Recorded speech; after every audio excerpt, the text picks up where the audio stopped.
వేరే వాళ్ళ స్లాంగ్ మనకెందుకక్క, మన స్లాంగ్లో మనమే మాట్లాడుకుందాం ఎందుకు వచ్చింది అని చెప్పేసి కామెంట్ల మీద కామెంట్లు.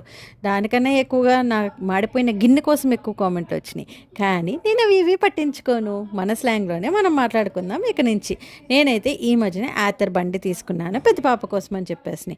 ఆ యాతర్ బండికి ఛార్జింగ్ పెట్టడానికి అని చెప్పేసి స్టూడియో గ్రిల్కి వెళ్ళాం.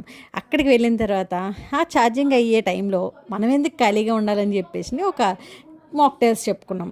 ఆ తర్వాత ఛార్జింగ్ ఫుల్ అయిపోయింది. హ్యాపీగా మేము బండి తీసుకుని మళ్ళీ ఇంటికైతే స్టార్ట్ అయిపోయాం. పిల్లలు మన కళ్ళ ముందే పెద్దోళ్ళు అయిపోతున్నారు, మనల్నే తీసుకొని వెళ్ళిపోతున్నారు. ఒకప్పుడు స్వీటీ నన్ను తీసుకొని ఎక్కడికైనా వెళ్ళేది, దాని తర్వాత ఎవరు లేరని బాధపడేదాన్ని. ఇప్పుడు నా పిల్లలు ఎక్కడికి కావాలంటే అక్కడ తీసుకెళ్ళిపోతున్నారు.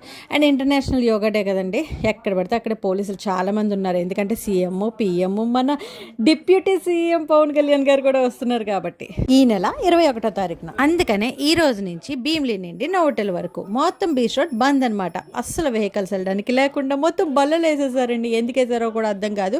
రోడ్డు మొత్తం పోలీసులు అలాగే మున్సిపల్ ఆఫీస్ వాళ్ళే ఉన్నారు. ఇకపోతే సేఫ్గా అయితే ఇంటికి వచ్చేసాము. నేనైతే ఫుల్ ఎంజాయ్ చేశాను నా కూతురు రైడ్లో.